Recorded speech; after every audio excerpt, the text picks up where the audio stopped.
બાળપણ રહ્યું કેવું અને કેવી રીતે આ પોરબંદરમાં ગુરુકુળમાં 12મા સુધી ભણવું અને પછી જીપીએસસી સુધી પહોંચવું? હું એક રબારી સમાજમાંથી આવી રહ્યું છું અને ત્યાં એક છોકરીને આ મુકામ ઉપર પહોંચાડવી એટલે ખૂબ જ સારું બી કહેવાય અને ખૂબ જ ટફ બી રહ્યું છે મારા માટે.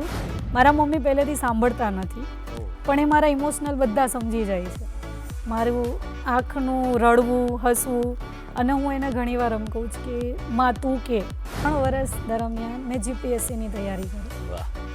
હું દરરોજ સવારે હોમ ક્લાસીસમાં એક્ઝામ ભરી અને પછી સ્કૂલે જતી. મારી મમ્મી, જેને હું મારી માં જ કહું છું, મને એ વસ્તુ વધારે ગમે છે કે એમણે તો મને તેડી લીધી, હરખથી રડી પડી કે પછી એવું વટથી મારા ફાધર સામે મારી દીકરીએ કરી દીધું. એક માં જ્યારે રસ્તો ખોલે છે ને તો એની આવનારી પેઢી સાથે ઓટોમેટિકલી રસ્તો ખુલી જાય. ગુડ મોર્નિંગ ગુજરાતમાં સ્વાગત છે મિત્રો. હું શૌનક વ્યાસ. અને મિત્રો, અમુક જીવનના પ્રસંગો, અમુક જીવનની ચેલેન્જીસ એવી હોય છે કે જેને તમે જ્યારે પાર કરો ત્યારે તમને એ આખી જે જર્ની છે ને એનો અર્થ, તમારા જીવનનો અર્થ તમને સમજાતો હોય છે. એવા ઘણા બધા લોકો છે કે જેણે સંઘર્ષોની સામે લડીને, ઊભા રહીને પણ પોતાનું લક્ષ્ય હાંસલ કર્યું છે. એક બહુ જ સુંદર ગીત છે જેને પ્રાર્થના તરીકે આપણે સ્કૂલમાં કાયમ ગાતા હોઈએ છીએ, પણ એ અત્યારે મને બહુ જ યાદ આવી રહ્યું છે. हमको मन की शक्ति देना, मन विजय करे, दूसरों की जय से पहले खुद को जय करे, हमको मन की शक्ति देना. તો જો તમે કોઈ નિર્ધાર કરો છો, કોઈ એક નિશાન નક્કી કરો છો, તો તમે એ લક્ષ્યને પામી શકો છો. આજના જે મહેમાન છે એમનો એક જીવન મંત્ર છે કે નીચું નિશાન માફ નહીં, નિશાન ચૂક માફ, પણ નહીં માફ નીચું નિશાન. એટલે વાત એવી છે કે જે લક્ષ્ય તમે નક્કી કરો, જે ગોલ લાઈફમાં ડિસાઈડ કરો, એ એવો રાખો કે જે ઉચ્ચ હોય અને એને પામવા માટેની જે પણ મહેનત હોય.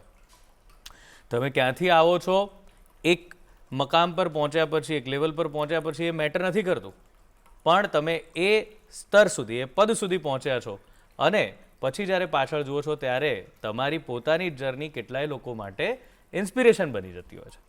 તો આજે આપણે જેમને મળવાના છીએ એમની પણ જર્ની કંઈક એવી જ છે કે જેમણે પોરબંદરના ગુરુકુળમાં 12મા સુધીનો અભ્યાસ કર્યો, પછી આગળ ભણવા માટે ઘણો સંઘર્ષ કર્યો અને પછી છેક જીપીએસસી સુધી એ પહોંચ્યા, જીપીએસસી ક્લિયર કરી એક્ઝામ. શિક્ષિકા હતા અને શિક્ષિકાથી નગરપાલિકાના ચીફ ઓફિસર સુધીની એમની જર્ની રહી. બહુ યુવા વયમાં આ બધું એમણે હાસિલ કર્યું છે. અને ખાસ વાત એ છે કે આ બધી જ વાતમાં એમણે જે જનતા સાથે, એટલે કે લોકો સાથે કામ કરવાની ભાવના છે એને ઉપર રાખી છે, પહેલાં રાખી છે, અને આજે પણ એ જ રીતે એ કામ કરી રહ્યા છે. તો ચાલો મળીએ દેવીબેન ચાવડાને. Thank you. કેમ છો દેવીબેન? મજામાં? બસ મજામાં. સ્વાગત છે આપનું. અને આપની જે આ જર્ની વિશે મેં જાણ્યું, મને તો ખરેખર આનંદ બહુ જ એ થયો કે આપણે જ્યારે વાત કરતા હોઈએ છીએ ને નોર્મલી કે સ્ત્રીઓને ભણાવવી જોઈએ કે એમને શિક્ષિત કરીને એક જગ્યાએ પહોંચાડવી જોઈએ, પણ આપના જેવા લોકો છે કે જે પોતે જ નક્કી કરે છે કે મારે આ વસ્તુ કરવી છે અને એની સામે જે પણ કંઈ આવે એને ઓવરકમ કરવું છે. તો આપે ક્યારથી આપનું બાળપણ રહ્યું કેવું અને કેવી રીતે આ પોરબંદરમાં ગુરુકુળમાં 12મા સુધી ભણવું અને પછી જીપીએસસી સુધી પહોંચવું, આ જર્ની આખી કેવી રીતે રહી? જર્નીની વાત તો હું એક રબારી સમાજમાંથી આવી રહ્યું છું અને ત્યાં એક છોકરીને આ મુકામ ઉપર પહોંચાડવી એટલે ખૂબ જ સારું બી કહેવાય અને ખૂબ જ ટફ બી રહ્યું છે મારા માટે. મેં મારો નાનપણનો અભ્યાસ છે એ ત્યાં વેરાવળમાં જ 1 થી 4 ધોરણ, આજુબાજુ બધા જ કે ને કે લુવાણા વાણિયા એ લોકો રહેતા, એમને ભણવાના, એમના આજુબાજુના લોકો દરરોજ એવું કહેતા ડૉક્ટર બનશું, કોઈ કે અમે સરકારી નોકરીમાં જોડાશું.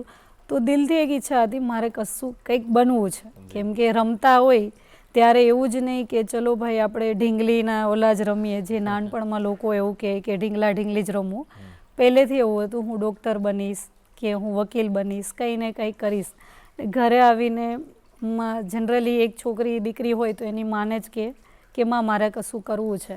એટલે ત્યારે નાનપણમાં તો હતું કે હા એમ કે બાળક છે એટલે માને એવું હોય કે ભાઈ કહે છે, મારી દીકરી છે તો શું કરી શકશે એમ, કેમ કે એટલું કોઈ સદ્ધર ફેમિલી બી અમારું નહોતું. એટલે એ દરમિયાન મેં એક જીદ પકડી, કેમ કે મારા બાજુમાં જ એક ગુરુકુળના બેન આવીને પોરબંદરના રહેતા હતા અને એમણે એવું કીધું કે તમારી છોકરી હોશિયાર છે, મારે ત્યાં આવે છે ક્લાસીસમાં, ટ્યુશન ક્લાસીસમાં, તમે એમને પોરબંદર ગુરુકુળમાં મૂકો. એ દરમિયાન એમની ફી બી હાઈ હતી, એક આશ્રમ જેવું હતું એ ટાઈમે. તો મારી મમ્મીએ મારા ફાધરને, મારા પપ્પાને વાત કરી, મારા પપ્પાએ ના પાડી કે છોકરીને ભણાવીને આપણે શું કરશું. એટલે એ દરમિયાનથી એક કે ને કે નક્કી કર્યું છે કેમ ના થાય.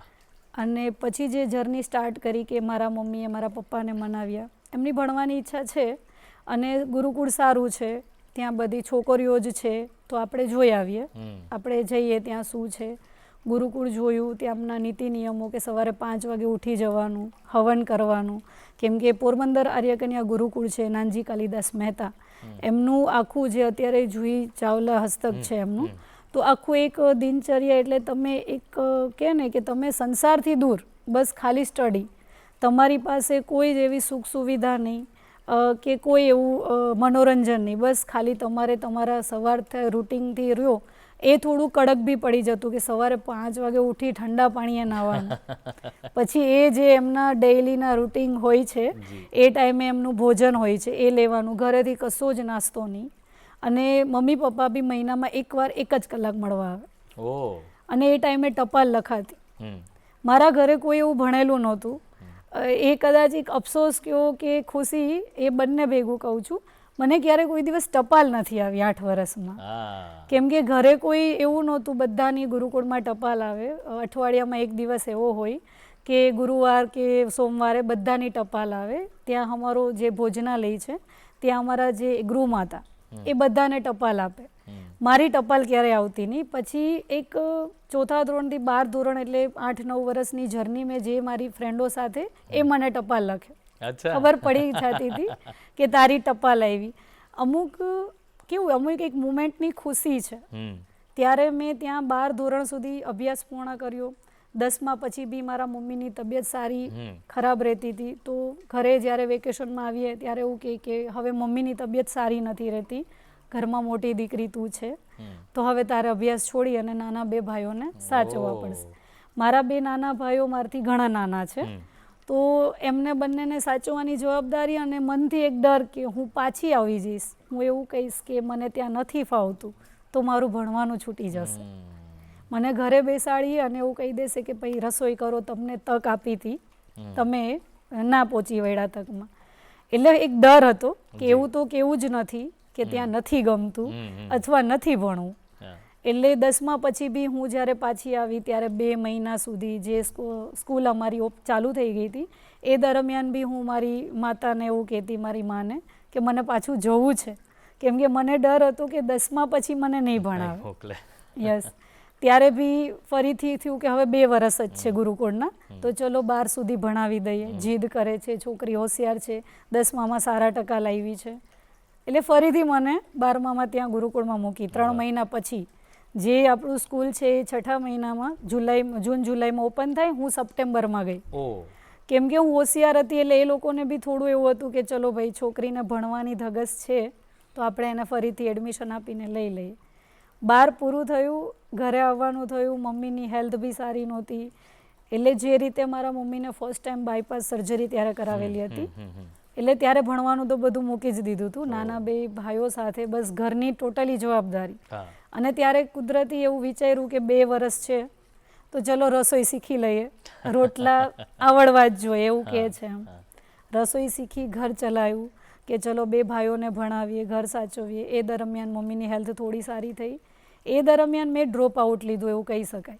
પણ જ્યારે બી કોલેજની એક્ઝામ કે ચલો ભાઈ કોમર્સ નથી રાખ્યું, આર્ટ્સમાં બી મારે એક્ઝામ આપવી છે, એ દરમિયાન બી એક કે ને જીદ, બાપ દીકરીની એક સારી જીદ હોય છે કે મારા પિતા એવું કહે છે કે બસ દીકરા હવે 12 છે, હવે નથી ભણવું, હવે આપણે બહુ ભણી લીધું, તું લખી વાંચી શકે છે, બોલી શકે છે ઇંગ્લિશ થોડું ઘણું, ઇનફ છે. ત્યારે બી ચલો હા, એક છે ને દીકરી એવું સમજે કે મારા પપ્પાને આ ભાવે છે, બનાવીને આપો જેથી મને એક્ઝામ આપવા દેશે. રાઈટ. એટલે દરરોજ પછી કેવું કે પિતા સમજી જાય છે કે બેટા શું જોઈએ છે તારે, મને કોલેજ પૂરી કરી લેવા દો, કેમ કે 10મા 12મા પછી જ કોઈ એક્ઝામ પાસ કરી શકશો. એટલે મારા આગળ એ ઝૂકી જાય છે કે ચલો ભાઈ કંઈ વાંધો નહીં, બહાર નહીં જવા દો, વેરાવળમાં ને વેરાવળમાં તું ગમે ત્યાં કોલેજ કરી શકે છે. કોલેજમાં બી એવું કે હું એક્ઝામ આપવા જાઉં, અસાઇનમેન્ટ આપવા જાઉં, રેગ્યુલર હું જઈ શકતી નહોતી. એટલે એ દરમિયાન મારી કોલેજ પૂરી થઈ. કોલેજમાં બી લાસ્ટ FY SY મેં ત્યાં વેરાવળમાં કર્યું. TYમાં એવું એક ટર્ન પોઈન્ટ આવ્યો કે બસ હવે એક જીદ આવી ગઈ, નથી જ ભણવું. લોકો એવું કહે છે કે તું તારી છોકરીને મોઢે ચડાવે છે એમ. તો હું ત્યારે પહેલેથી ઓલું કહે ને કે એક સાહસિક વૃત્તિ કેળવાઈ ગઈ હતી. જ્યારે મેં ગુરુકુળની જીદ પૂરી કરી હતી એટલે મારા માઇન્ડમાં હતું કે મારા ફાધર હજી બી મારી જીદ પૂરી કરશે, મારી મા પૂરી કરશે એમ. મારા મમ્મી પહેલેથી સાંભળતા નથી, પણ એ મારા ઇમોશનલ બધા સમજી જાય છે. મારું આંખનું રડવું, હસવું, અને હું એને ઘણીવાર એમ કહું છું કે માં તું કે. અમારામાં એક છે કે આખી એક ચેનલ હોય કે મારી મમ્મી મારા ફાધરને સમજાવે કે માં તું કે. એટલે મારા મમ્મી સમજાવે છે કે ભાઈ હવે લાસ્ટ એનું છેલ્લું વર્ષ છે, કેમ કે મારી મમ્મી બી ભણેલી નથી, એટલે એમને ખ્યાલ જ નહોતો કે TY એટલે શું એમ. છેલ્લું વર્ષ છે કોલેજનું, તો એમને તું કરાવી દે. એ દરમિયાન મેં કીડીવાવ, એવું કહે ને કે ડ્રોપ આઉટ પછી ડ્રોપ આઉટ મારી લાઈફમાં 3 વાર આવ્યા. નથી ભણવું અને ભણવાનું ચાલુ થયું. એટલે મેં ત્યાં નજીક વેરાવળની નજીક કીડીવાવ છે, ત્યાં લાસ્ટ એક્ઝામ આપી. પછી તો હતું જ કે હવે કંઈ નહીં જ, હવે ફૂલ એન્ડ ફાઇનલ છે એમ. પછી સમાજના અમુક રીતિ રિવાજોમાં હું બી ક્યાંક ને ક્યાંક જકડાઈ ગઈ, પણ મારા મનની અંદર હતું કે મને કંઈક બનવું છે. ફરીથી એક દોર ચાલુ થયું કે દરરોજ ન્યૂઝપેપર વાંચવાનો શોખ, તો એમાં ઓમ ક્લાસીસનું એક પેમ્પલેટ આવ્યું હતું. એ દરમિયાન મેં મારા ફાધરને એવું કીધું કે બધા અત્યારે એ દોર એવો હતો 2014થી 2018 સુધી, GPSC, ગવર્મેન્ટ, આજુબાજુના લોકો એવું કે પટાવાળામાં ના ચાલે, ક્લાર્કમાં નહીં ચાલે, તું મહેનત ના કર. આપણા લોકોનું એજ્યુકેશન એટલે નોર્મલી ગુજરાતી મીડિયમમાં ભણ્યા છીએ, આર્ટ્સ તે રખવ્યું છે, આમાં તો હાઈફાઈ જોઈએ, કોમર્સવાળા સ્ટુડન્ટ, સાયન્સવાળા. પણ મનથી એક હતું મગજમાં, શું કામ ના ચાલીએ. એટલે એક વસ્તુ છે કે ન્યૂઝપેપર ડેઇલી વાંચવાનું રાખ્યું હતું, અને જોઈએ કે ફલાણા કોઈ મહિલાઓ છે આગળ, સુનીતા વિલિયમ, કલ્પના ચાવલા, એ સ્ટોરી માઇન્ડમાં હતી કે બી મારી જેમ નાના ઓલામાંથી આવી રહી છે યાર. એટલે ફરીથી પાછું એ શીખી ગઈ હતી કે કઈ રીતે આખી ચાવી ચાલે છે મારા ઘરની. એટલે ફરીથી એવું કીધું કે મારે જવું છે, મારે રાજકોટ જવું છે અથવા ગાંધીનગર જવું છે, તમે મને 3 મહિના આપો. જો હું 3 મહિનામાં કશું અચીવ ના કરું તો હું ભણવાનું છોડી દઈશ, કે હું તૈયારી નહીં કરું કે આપ જે કહેશો એ રીતે. એટલે ફરીથી મારી મમ્મીએ મારા માટે સંઘર્ષ કર્યો, અને ફરીથી મને કદાચ આ વસ્તુ મને બી ત્યારે હવે એવું લાગે છે કે હશે, હું મારા જીવનમાં પહેલી વાર બસમાં બેઠીને રાજકોટ બી આવી હતી.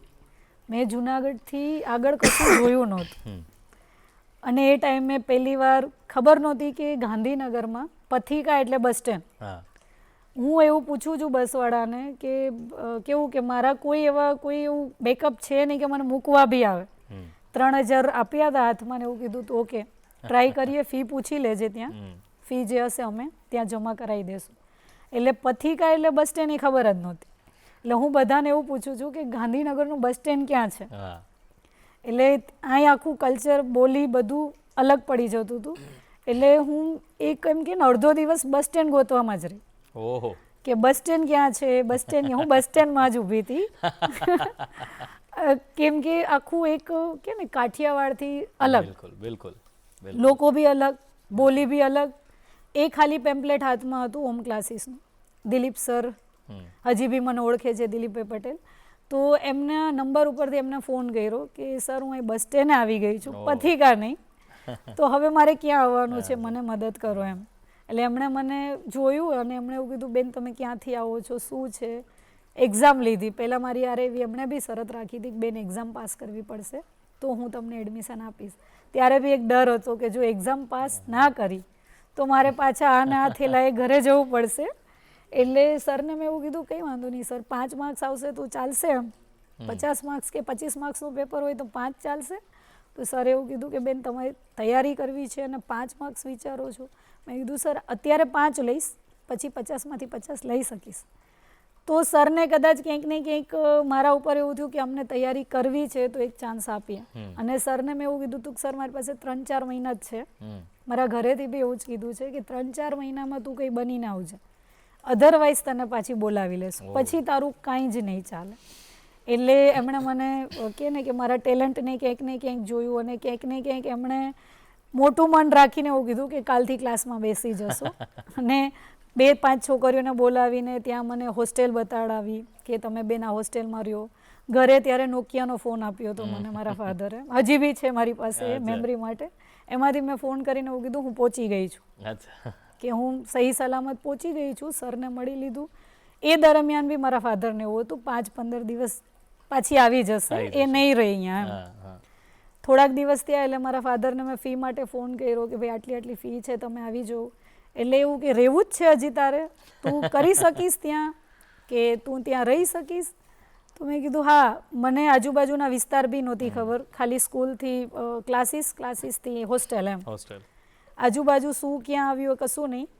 એટલે ફરી 2 મહિના થયા, સરે ફીનું કીધું, ફરી કીધું કે હવે તો ફી ભરી દો એમ. 2 મહિના થવા આવ્યા. મારા પપ્પાને એવું જ હતું કે હું નહીં અહીં રહી શકું ને હું આવી જઈશ, અને એમને બી એવું હતું કે તું ફી નથી ભરવી. લાસ્ટ મેં એવું કીધું કે હવે તમે ફી નહીં ભરો તો મારે અહીં જોબ કરવી પડશે, પણ હું પાછી નહીં આવું, હું કંઈક બનીને આવીશ. એ 3-4 મહિના અમારી બાપ દીકરી વચ્ચે એક જીદની ન બોલા ચાલી હતી કે ભાઈ હવે તું ખોટી મહેનત કરે છે, આપણા કરતાં બધા બહુ સારા એજ્યુકેશનવાળા. હા. અને એ કુટુંબમાં, મારા કુટુંબમાં જેટલા જ મારા ભાઈ બહેનો હતા ક્યાંક ને ક્યાંક બેંકમાં ટીચરમાં લાગી ગયા. એટલે ફોન કરીને મારી મમ્મીને મારા ફાધર કહે અને મારી મા મને કહે કે હવે પાછી આવી જા, મારે તારે લઈને મેણા ટોણા સાંભળવા પડે છે એમ. મેં કીધું હું જ્યારે વેરાવળમાં આવીશ તો હું હવે કંઈક બનીને આવીશ, બાકી હું વેરાવળમાં નહીં આવું. તમારે જે વિચારવું એ વિચારો. અને મારી મા બિચારી મને મળવા આવતી નાસ્તો લઈને ગાંધીનગર. એ મુમેન્ટ હજી બી હું તમારી સાથે બોલું છું તો બી મને યાદ છે કે જે મારી મમ્મી સાંભળી નહોતી શકતી, એ એસટીમાં બેસીને આવે, નાસ્તો લઈ આવે, થોડો ઘણો નાસ્તો આપે, સમજાવે. એક મા દીકરીને સમજાવી શકે થાબડભાણા કરીને કે હાલને ભાઈ હવે બહુ થયું એમ, મારે તારા લીધે બહુ સાંભળવું પડે છે, અને છતાં મારી જીદ આવે છે હું કંઈક બનીને આવીશ, મારે તારા જેવું નથી થવું, તું તો મને હિંમત દે એમ. તો મારી મમ્મીમાં બી એ હિંમત આવી જાય કે હા મેં જે જોયું છે મારી દીકરીની.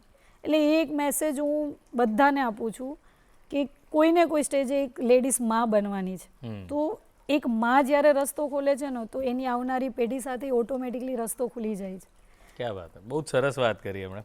આ બહુ સરસ નોટ છે, કારણ કે એમણે જે વાત કરી છે, જેટલી બી દીકરીઓ છે, જેટલી બી સ્ત્રીઓ છે, બધાએ બહુ ધ્યાનમાં રાખવાની છે કે માં ઈચ્છે તો ઘણું બધું પરિવર્તન લાવી શકે. અત્યારે તો અહીંયા છે કે હજુ એક્ઝામ આપી નથી અને પાછા જવાની વાત બહુ ચાલી રહી છે. પછી જોઈએ કે દેવીબેને એક્ઝામ આપી, કેવી રીતે આપી, શું થયું અને ક્યાંથી આ સીઓની પોસ્ટ સુધી પહોંચ્યા. અત્યારે સમય છે એક વિરામનો, લઈએ એક વિરામ. વિરામ બાદ સ્વાગત છે ગુડ મોર્નિંગ ગુજરાતમાં મિત્રો, અને દેવીબેન છે આપણી સાથે. અને એક એવી વાત કે વેરાવળથી ગાંધીનગર પહોંચ્યા એક જીદ લઈને, એક નિર્ધાર લઈને, બધું જ પોઝિટિવ રીતે, કે એ જીદ એવી છે કે કોઈને કંઈ પ્રૂવ નથી કરવું, પણ એક જે જીવન મળ્યું છે એને કેવી રીતે સરસ બનાવવું અને બીજાને પણ એનાથી કંઈક મળી શકે એવું બનાવવું, એ એક નિર્ધાર લઈ અને દરેક ફેઝમાં, એટલે કે આમ જોવા જાઓ તો આ જર્નીમાં ઘણા બધા વચ્ચે અલ્પવિરામ આવ્યા કે જ્યાં એમને રોકાઈ જવું પડ્યું અને કદાચ આગળનું ચિત્ર એ સ્પષ્ટ દેખાતું જ ના હોય, ત્યાંથી એવી જગ્યાએ ઊભા રહ્યા, પણ ત્યાંથી ફરી એમણે નક્કી કર્યું, નિર્ધાર કર્યો અને આગળ વધ્યા. તો દેવીબેન, આપણે હતા ત્યાં કે મમ્મી આવે છે અને કહે છે કે હવે શું કરવું છે, પાછા નથી જવું, અને તમે કહો છો કે ના હજુ બાકી છે, પિક્ચર અભી બાકી છે, અહીંયા તો મારે ઘણું કામ કરવાનું છે. પછી શું થયું? પછી કેવી રીતે આ એક્ઝામ સરળ રહી, ત્યાં સુધીની જર્ની શું રહી? 1 વર્ષ થયું કે પ્રિપેરેશન હું કરતી હતી. 2015માં 3/3/2015 એ મારો એક ટર્નિંગ પોઈન્ટ કે હું ટીચરમાં લાગી. અચ્છા. અને એમાં બી એવું થયું કે જ્યારે ટીચરના અમને ઓર્ડરો મળતા હતા, અલગ અલગ જિલ્લાઓમાં જગ્યાઓ ખાલી હતી. મારા ફાધરને ખબર જ હતી કે હું વેરાવળ નહીં માગું, એટલે મારી સાથે અંદર સુધી સચિવાલયમાં અંદર આવ્યા કે ભાવનગર ખાલી છે, જામનગર ખાલી છે, તું માગી દે. છેડ સુધી મેં હા પાડી, પણ અંદર જઈને મેં એવું કીધું મારે અમદાવાદ જોઈએ છે. ગાંધીનગરમાં સીટ ખાલી નહોતી ટીચરની, એટલે એમણે બી જે અમારા સચિવ કક્ષાના અધિકારીઓ હતા એમણે બી એવું કીધું કે વેરાવળ આજુબાજુ નથી, જામનગર છે. એટલે મેં કીધું સર મારે તૈયારી કરવી છે, મારે અહીં સ્ટોપ નથી થવું, હજી મને ખબર છે કે હું હજી આગળ જઈશ. તો એમણે બી ક્યાંક ને ક્યાંક મને અમદાવાદ શાહપુર, જે મારી સ્કૂલ છે શાહપુર, એ સ્કૂલની અંદર હું ટીચર તરીકે મેં 3 વર્ષ સેવા કરી છે. આમ તો ફરજ અને સેવા એટલે કે મને એમની પાસેથી બી ઘણું બધું શીખવા મળ્યું છે. શાહપુરની અંદર જ્યારે સ્કૂલમાં ગઈ ત્યારે ખબર પડી કે સ્કૂલ બહુ જ અંદર ગાઢ વિસ્તારમાં, અમદાવાદ મારા માટે સાવ અજાણું હતું. ત્યાં બી પાછું એવું આવ્યું કે જ્યારે મારા મમ્મી પપ્પા આવ્યા સ્કૂલ જોવા તો એમણે બી એવું કીધું કે તું ભાઈ ટીચરની જોબ બી છોડ દે, હવે બસ હવે બહુ કર્યું, હવે અમે તને પગે લાગીએ છીએ, હવે થોડું અમારી સામે જો. સમાજ અમને કહે છે કે ભાઈ ગાંધીનગર દૂર 1.5 વર્ષથી એક છોકરી છે તારી અને બીજાને બી બગાડે છે, આવું બી મેં સાંભળેલું છે. તો હવે બસ કર, હવે આવી જાય એમ, અહીં તું કઈ રીતે દરરોજ અપડાઉન કરી શકીશ, કેમ કે ત્યાં શાહપુર આપણે જોયું હશે 4 ચોક પછી રિક્ષા બી અંદર નથી જતી, ત્યાંથી આપણે ચાલીને જ જવું પડે છે એમ. એટલે ત્યારે બી મેં એવું કીધું 6 મહિના હું કરી લઉં છું, પછી હું મૂકી દઈશ, તમારું માન રાખીને હવે સાચે જ હું મૂકી દઈશ. પછી થયું એવું કે 6 મહિનાના 3 વર્ષ, અને એ 3 વર્ષ દરમિયાન મેં જીપીએસસીની તૈયારી કરી. હું દરરોજ સવારે હોમ ક્લાસીસમાં એક્ઝામ ભરી અને પછી સ્કૂલે જતી. જે આપણી બસ આવતી જીઆરડીસી, એનામાં હું દરરોજ શાહપુર ઉતરતી, ત્યાંથી પાછી 6 વાગે ફરી પાછી હું ત્યાં ક્લાસીસે જતી, કે જેટલું બી મારું બાકી રહ્યું એ 6-7 વાગ્યા પછી બી. યસ, એમાં મને મારા સરે બી સારો સપોર્ટ કર્યો છે કે જ્યારે બી તમે આવો, તમારે જે બી બુક જોતી હોય તો તમે લઈ જાઓ, તમે તૈયારી કરો. એ દરમિયાન બી કે ચલો ભાઈ હવે પાસ નહીં થાવ, મને બી ક્યાંક ને ક્યાંક આવું હતું કે ટીચરમાં જ મારે સંતોષ માની લેવો પડશે. પછી એક એ બી ટર્ન આવ્યો કે પછી મેં ધડાધડ 2-3 એક્ઝામ પાસ કરી. પીએસઆઈ એક્ઝામ પાસ કરી, ઓફિસર આસિસ્ટન્ટની ત્યારે એક્ઝામ હતી એ પાસ કરી. એટલે થોડું મારા ફાધરને પછી એવું થયું, મારા પિતાને, કે ચલો ભાઈ કે એક પાસ તો થઈ છે એમ. પછી મને એવું કીધું કે કંઈ વાંધો નહીં, તું 2 મહિના 3 મહિના રજા મૂકી દે, અમે તને અહીંથી પૈસા મોકલશું ત્યાં રહેવાના, કેમ કે મારો પહેલો પગાર હતો 5,300. અને એક નસીબ મારા ફેવરમાં ભગવાન બી મારી સાથે હતા કે જે વર્ષે સરકારમાં અમુક નિર્ણયો, નીતિ વિષયક નિર્ણયો લીધા, એ દરમિયાન મારી સેલરી વધી ગઈ 5,300, 7,800, પછી આનંદીબેનની સરકાર 11,800. તો એ એક વસ્તુ ચાલી ગઈ કે મારી ફી નીકળતી ગઈ હતી એમાં ને એમાં. અને પછી એવું થયું કે 2018માં મને ખબર નહોતી, મેં આપી હતી જીપીએસસી, પણ એવું હતું કે તૈયારી આપણે ટીચરમાં બી 100%, આપણે ક્યાંય બી જઈએ છીએ તો આપણી પૂરી નિષ્ઠાથી આપણી ફરજ નિભાવીએ છીએ. કેમ કે મારું ખુદનું એક ધ્યેય બી છે લાઈફમાં કે તમે જ્યાં છો ત્યાં 100% રહ્યો.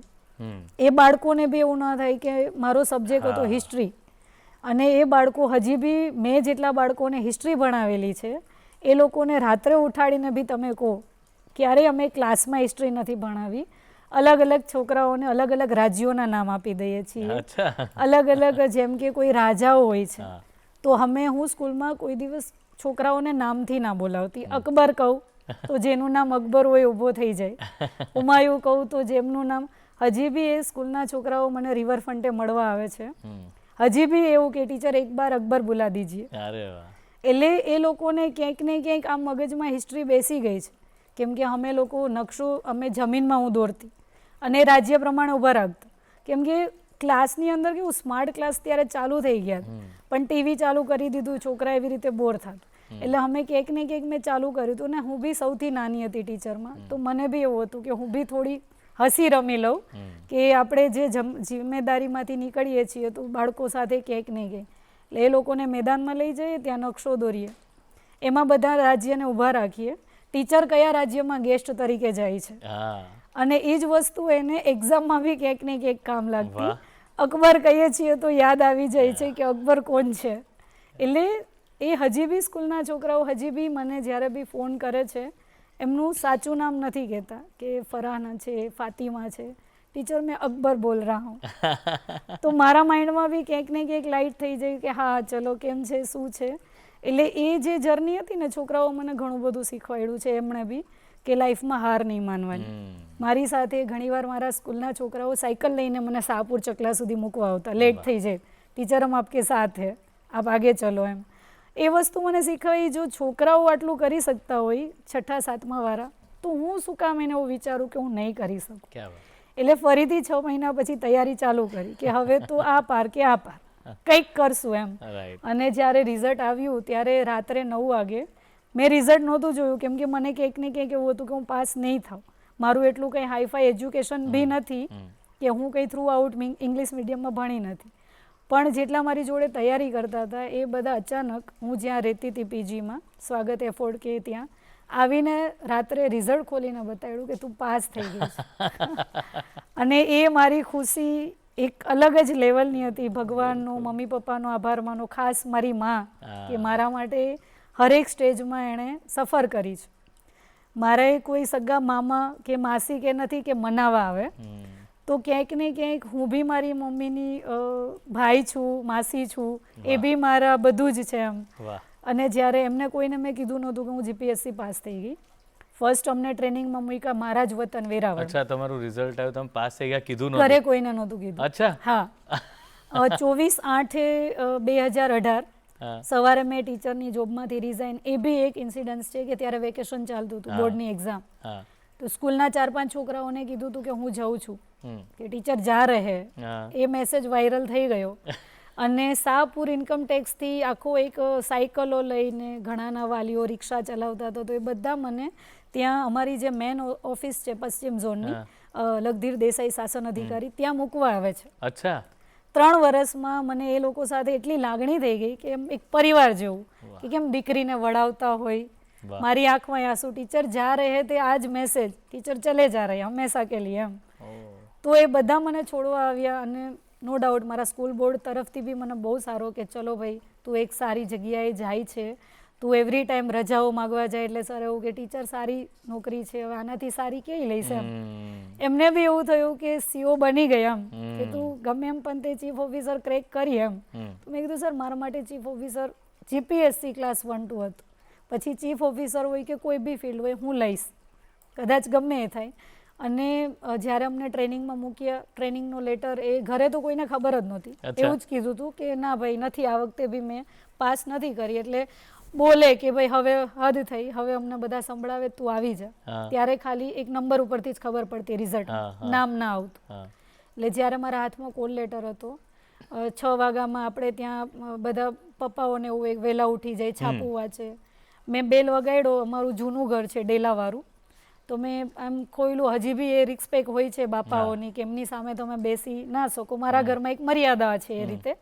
તો મેં બેસીને એવું કીધું કે મેં જીપીએસસી પાસ કરી. એટલે કે શું કીધું તે મને ખબર ન પડી. હવે તારે નથી જવાનું ને એમ, વેકેશન પડ્યું છે એટલે આવી છે. એટલે મેં કીધું હા આપણે ચા પી લઈએ. તો મેં ચા મૂક્યો, ચા પીધો. અને પછી મેં એમ કીધું કે હું વેરાવળ નગરપાલિકામાં ટ્રેનિંગ ચીફ ઓફિસર તરીકે આવી છું તાલીમમાં. મારી સામે જોઈને કે ના હોય તું ખોટું બોલે છે એમ, એક ફાધરનું. એટલે મેં કીધું તમને ગુજરાતી વાંચતા આવડે છે ને? માને તો નથી આવડતું, અલ્યો આ મારો લેટર. અને જે ખુશી હતી, એક એવું કે ને કે મારા બાપાએ દુનિયાને બતાડી દીધું કે મેં એને જે ગાંધીનગર રહેવા મોકલી કે તૈયારી કરવા મોકલી, એણે અચીવ કર્યું ક્યાંક ને ક્યાંક. અને રિયલમાં મારી મમ્મી, જેને હું મારી માં જ કહું છું, મને એ વસ્તુ વધારે ગમે છે કે એમણે તો મને તેડી લીધી, હરખથી રડી પડી, કે પછી એવું વટથી મારા ફાધર સામે મારી દીકરીએ કરી દીધું એમ. કેમ કે એવરી ટાઈમ માને સાંભળવાનું આવે કે તમારી તારી દીકરીએ કંઈ કર્યું. હા, તો એ જ મારી માં મારા બાપાને એવું કહે છે મારી દીકરી એ કરી દીધું. હજી બી આ વસ્તુને આટલા વરસ થયા છતાં બી ઘરની અંદર કોઈ વસ્તુ આવે છે તો મારી માં હજી બી મને એવું કહે મારી દીકરી ભેગી હું વહી જઈશ. એ મને દીકરી કરતાં દીકરો લોકો બોલે છે કે મારો દીકરો છે, પણ મારી મમ્મીએ એ જમાનાથી સાબિત કર્યું કે રિયલમાં મારો દીકરો છે. અને બોલવા કરતાં એ બનાવું કે ભાઈ તમે એવું કહો છો કે તમે બધી છૂટ આપો છો પણ એમને વિચારોની છૂટ આપો. અને લાસ્ટ હજી બી હું મારા ફાધરને એવું કહું છું તમે મને પાંખ આપી છે તો ઉડવા દો, બાંધી રાખવા માટે પાંખની જરૂર નથી, એમ ઓટોમેટિકલી બંધાઈ જશે. એટલે ક્યાંક ને ક્યાંક આખી સફર મારી આ રીતે રહી છે. હજી બી ક્યાંક ને ક્યાંક ચીફ ઓફિસરની નોકરી કેવી છે, પબ્લિક સાથે જોડાયેલી. બિલકુલ. હા. રાત્રે ફાયર માટે ફોન આવે છે, ફાયર ઇમરજન્સી, ગટર ઉભરાઈ જાય તો આવે, લાઇટ બંધ હોય તો આવે. હજી બી ક્યાંક ને ક્યાંક એ સાંભળું છું, આ નોકરી મૂકી દે, બીજી તૈયારી. હવે એક વિશ્વાસ બની ગયો છે. પણ હવે મને એ વસ્તુ ગમે છે કે ક્યાંક ને ક્યાંક એ લોકોની પ્રોબ્લેમ સાંભળું છું ને મારાથી એકાદું બી સારું કામ થાય છે ને, તો મને એવું થાય છે કે મેં જે સફર કરી છે ને એ લેખે લાગી ગઈ છે. વાહ. અને મેં ઘણી બધી જગ્યાઓ ફરી છે. એવું નથી, પોરબંદર જિલ્લો, જુનાગઢ જિલ્લો આખો, ગીર સોમનાથ. કરન્ટલી મારું 2 દિવસ પહેલાં જ રાજુલા પોસ્ટિંગ થયું છે. અચ્છા. હા, તો એ વાતને એક ડર છે કે ભાઈ તમે છે ફરતા રહો છો, હમ. તારી નોકરી કોઈ ફિક્સ જગ્યાએ નથી. પણ આની બી એક મજા છે બિલકુલ. કે લોકો પાસેથી ઘણું બધું શીખવા મળે છે. ક્યાંક ને ક્યાંક હું આપણામાં કે ને દાદી થઈને ફરું છું કે હું બધું જોઉં છું ગામે ગામ. ક્યાંક ને ક્યાંક ગામે ગામ મને ઓળખે છે. રાઈટ. તો આ એક સફર છે ને બહુ અઘરો રહ્યો, પણ એ સૌથી વધારે સારું કે ક્યાંક ને ક્યાંક એવી બ્લેસીસ ભગવાન તરફથી બી મળી છે અને મારા મા બાપ તરફથી બી મળી છે. એમણે મને કોઈ પણ રીતે સપોર્ટ ના કર્યો હોત અથવા રોકી બી ના હોત ને તો મને એને પામવાની ઝંખના ના થાય. વાહ. એટલે એ વસ્તુ બી છે કે તમે મને જે આજે બોલાવી છે અહીં, અને ક્યાંક ને ક્યાંક મારી સ્ટોરી ક્યાંય પણ એક જગ્યાએ બી જો લેખે લાગશે કે ભાઈ છોકરી, લોકો એવું કે સ્ત્રી ના કરી શકે, સ્ત્રી બધું જ કરી શકે. સ્ત્રી કશું ના કરી શકે તો એને નારાયણી સાથે આપણા શાસ્ત્રમાં હોય જ નહીં. વાહ. એટલે સ્ત્રી બધું જ કરી શકે. ક્યાં એટલે વાત. ક્યાંક ને ક્યાંક આ મેસેજ હરેક સ્ત્રી માટે, કેમ કે બધા એવું કહે છે સ્ત્રી ના કરી શકે. મેં સાંભળ્યું છે મારી નોકરીમાં બી આ બેન ના કરી શકે. બેન બધું જ કરી શકે. બેન સૌથી આગળ હરોળમાં બેસી શકે તો બેન બધું જ કરી શકે. કોઈ બી એવી મુમેન્ટ આવે છે કે રાત્રે ઇમરજન્સીમાં કોઈ ઘર વેરાવળમાં હમણાં જ બન્યું કે રાત્રે 2:30 વાગે એક ઘર પડ્યું, તો એવું કે બેનને નથી ઉઠાડવા, લેડીઝ છે. હું ખુદ ગઈ હતી, મારી જવાબદારી છે. મેં એમને જે ડેડ થયા હતા એમને કાઢેલ છે. લોકો એવું કહે છે કે ભાઈ લેડીઝ છે લોહીના, બધું જ કરી શકે, શું કામ નહીં. મેં આ ફિલ્ડ મારી મરજીથી ચોઈસ કર્યું છે અને એ મારું એક કર્તવ્ય બી છે, ફરજ બી છે. અને એના ઉપરથી મને શીખવા મળે છે કે ક્યાંક મેં કશું સારું કર્યું હશે કે આ સેવા બી હું કરું છું. ઘણા લોકોના એવા પેચીદા પ્રશ્ન મારામાં આવે છે કે જન્મ મરણના દાખલાઓ હોય છે કે જે કોઈ અટપટા હોય છે, ફાધર મધર રીમેરેજ હોય છે, ડેડ થઈ ગયા હોય છે. ઘણા લોકો એવું કહે છે કે નથી, આ પોસિબલ નથી. પણ જ્યારે એમનો કોઈ રસ્તો કરીને કાઢી આપીએ છીએ સરકારી નિયમ અનુસાર, અને ત્યારે લોકો આશીર્વાદ આપે છે કે જે મમ્મીઓની ઉંમરના 2 હાથ મૂકીને જે બ્લેસીસ આપે છે, એ ખુશી આખી અલગ જ છે. એટલે સ્ત્રી બધું જ કરી શકે છે. ક્યાં વાત છે. બહુ જ સરસ વાત કરી તમે. બહારથી જે વસ્તુ આપણને એવી લાગતી હોય છે કે ભાઈ સરકારી નોકરી મળી ગઈ, હવે કંઈ ટેન્શન જ નથી. પણ ખરી વાત તો, ખરો સંઘર્ષ, ખરો પડકાર તો એના પછી છે જે તમે વાત કરીએ. અને એમાં તમે જે આટલી ટ્રાન્સફરેબલ જોબ હોય છે, બધું હોય છે, હવે ઘરે કેવો અભિગમ છે? હવે કેવી રીતે બધા? હવે થોડું એમ ટ્રસ્ટ બેસી ગયો છે નોકરી મળ્યા પછી, અને હવે હું દાદી થઈને ફરું છું. અને મેં તમને હમણાં કીધું ને કે મારા મમ્મી હવે પાવરથી જીવે છે કે મને કોઈએ ઘરમાં કશું કહેવાનું નહીં, મારી દીકરી છે. તો હું હજી બી મારી મમ્મીને બી એવું કહું કે હું તારી માં છું, મારા ભેગી જોબ, મારી જોડે ચાલ, જ્યાં મારી ટ્રાન્સફર થાય. તો એક વસ્તુ છે કે જો ત્યારે મારી મમ્મીએ હિંમત ના કરી હોત ને તો હું અત્યારે ના હોત.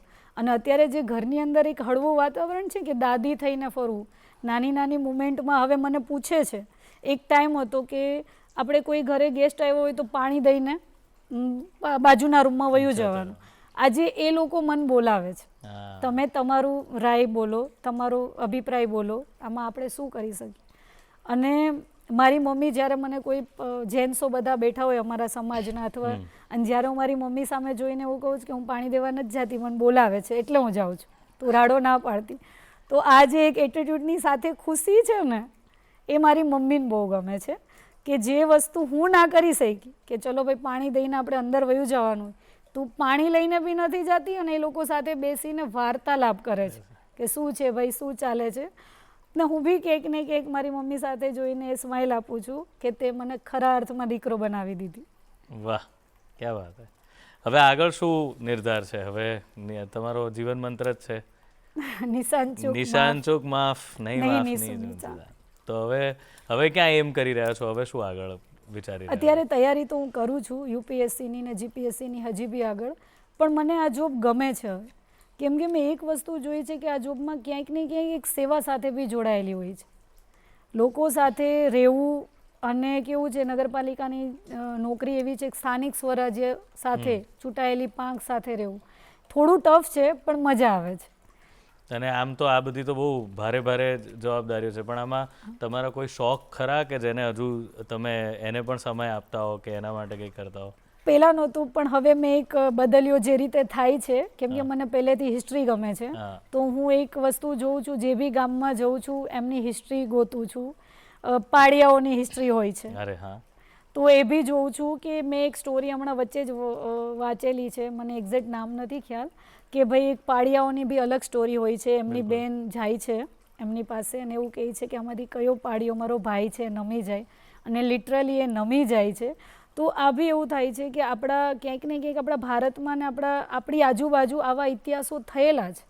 પોરબંદર ગઈ છું તો ત્યાં બી મેં જોયું છે. મને હિસ્ટ્રી ગમે છે તો મેં હવે એ શોખ બનાવી દીધો છે. ક્યાં વાત, કે એને મેમરીમાં કેપ્ચર કરવું અને બીજાને બી બતાડવું, જો આ પ્લેસ જોવા જેવું છે, આની કોતવણી છે. એ આ કેમ કે ટીચર સહજ સ્વભાવ આવી જાય છે તો એમણે લેક્ચર આપવા માંડીએ છીએ કે આની કોતવણી છે, ઇન્ડો ઈરાની છે, આ છે. પછી એક મને બહુ સારો મોકો મળ્યો હમણાં જ, PM સ્વાભિમાન જે આપણા પ્રધાનમંત્રી આવેલા હતા, કદાચ ક્યાંક ને ક્યાંક કુદરતી એક ઈશારો હશે કે મને વેરાવળનો ચાર્જ ત્યારે જ મારા હોમટાઉનનો મળ્યો, અને મહાદેવની કૃપાથી જે એ આખો પ્રોગ્રામ અમે કર્યો કે આખા ગામે ગામથી બધા જ ત્યાં આવેલા હતા. એક આખો માહોલ હતો કે તમને એવું લાગે કે તમે સડનલી સ્વર્ગમાં પહોંચી ગયા છો. અને એ વસ્તુ મેં એક ત્યાંની ભૂમિમાં ફીલ બી કરી છે, મારી છે એટલે નહીં, કે મહાદેવ સ્વયંભૂ એ કેવી રીતે પ્રગટ થયા છે. એટલે એ બી મને એક લાભ મળી ગયો છે કે PM સાહેબ આવ્યા ને એમનું આખું કે બધું જ એમ કે બેન કરશે, મેન તો તમારા ગામમાં સફાઈ, PM આવવાના છે, સફાઈ જોઈ લો, પછી ઢોર ના આવી જાય એ જોઈ લો, લાઇટિંગ જોઈ લો. શરૂઆતના 5 દિવસ તો એવું જ હતું, કશું નહીં કરી શકું. બધા અમદાવાદની ટીમ આવી હતી, અમરેલીની ટીમ આવી હતી, આટલા બધાને સાચવીશ હું ક્યાં, એમને રાખીશ ક્યાં, જમાડીશ ક્યાં. પણ ક્યાંક ને ક્યાંક હું એવું કહું કે અમે 2:30-3 વાગે બી કે ને કંકરમાં શંકર એ મેં અહીંયા ફીલ કર્યું છે. કેમ કે જે આખું મંત્ર હતું ને મેં એ જોયું કે જો હું CEO ન હોત તો આ મને ના મળે. ક્યાં વાત, બહુ ઇન્સ્પિરેશનલ અને મજાની તમારી આખી જર્ની છે. અને ખરેખર તમે જે વાત કીધી ને એમાં મને તો જે એક મંત્ર આજે મેં લીધો છે કે બેન બધું જ કરી શકે. ક્યાં વાત, થેન્ક યુ વેરી મચ, તમે આટલો સમય કાઢીને અહીં આવ્યા. અને અમે તો એવી જ ઈચ્છા રાખીએ કે આ જ રીતે તમે લોકસેવાનું કામ તમારા આનંદથી કરતા રહો, અને જે ગર્વ ઘરવાળાઓને થઈ રહ્યો છે એ ડબલ થઈ જાય. Thank you very much. તો મિત્રો, આજના આ વાર્તાલાપ પરથી એક વાત તો સાબિત થઈ ગઈ કે તમારે બસ તમારા જીવનના લક્ષ્યને તમારી સાથે રાખવાનું છે, પકડી રાખવાનું છે, મનમાં રાખવાનું છે, અને પછી એના પર પ્રયત્ન કરતા રહેવાના છે. તો જે આજે તમારી વિરુદ્ધ છે એ આખો પ્રવાહ તમારી સાથે થશે અને એ જ તમને આગળ લઈ જવામાં મદદ કરશે. તો તમે પણ તમારા પ્રતિભાવ અમને મોકલી દેજો. અમારું ઈમેલ ID છે goodmorninggujratshow@gmail.com. અને હવે જતાં પહેલાં તમને સંગીતની સાથે મૂકતા જઈએ છીએ, તો અઘોરી મ્યુઝિકની આ પ્રસ્તુતિ માણો. મળીએ આવતા એપિસોડમાં. રાધા ગોવાલડીના ઘર પછવાડે મોહન મોરલી વગાડે જો, રાધા ગોવાલડીના ઘર પછવાડે મોહન મોરલી વગાડે જો, રાધા ગોવાલડીના ઘર પછવાડે મોહન મોરલી વગાડે જો. હીરે વાગે રે મુને ઝટપટી લાગે, હીરે વાગે રે મુને ઝટપટી લાગે, નૈણો માં નીંદરો ના આવે જો, અરે નૈણો માં નીંદરો ના આવે જો. રાધા ગોવાલડીના ઘર પછવાડે મોહન મોરલી વગાડે જો. કથા કેલી તેને ભૂલી બેસે બાંધ જ્યારે વાગે મુરલીને એના હૈયે જવા લાગે ઝટપટ લાગે તને મલાઈ તો દોડી સકી સહેલી સાથે ઘર બે ઘૂમી જતા પર નાક મારે નામ તો યાદ આવે એક જ નામ મન મોહી કરે નિંદરું હરામ ઘર પછાડી બગાડી મોર પીછવાડી મોર લીધુરા જગત કરે શ્યામ અને શ્યામ. રાણી કેવરી શાણી વાટ જોવે તારું યમુનાનું પાણી, વાટ જોવે ગોકુળની શેરી, વાટ જોવે ગાયો ઝાલમર હાથા તંગીરા ગુલુ પાન જોઈ તારી સોનસોનરિયા, તગમગ નટગટ પ્રેમ નિહાળ તું જીવ મારા સુધર ફૂલ કે આબરાજે. કૃષ્ણાચાર્ય જાગે બોલો રાધે રાધે રાધે મનમોહન જળ સુર મનમોહક બોલતા મધુગા ગુરુનામ બદનામો પર કે જીની બાજી ગુરુ સેવા કરે સન ગોવર્ધન હદ લઈ જય જડસન પર પર સન માથી આટ લગે જાજ રાધે જા રાધે રાધા ગોવાલડીના ઘર પછવાડે મોહન મોરલી વગાડે જો ગોવાલડીના ઘર પછવાડે મોહન મોરલી વગાડે જો રાધા ગોવાલડીના ઘર પછવાડે મોહન મોરલી વગાડે જો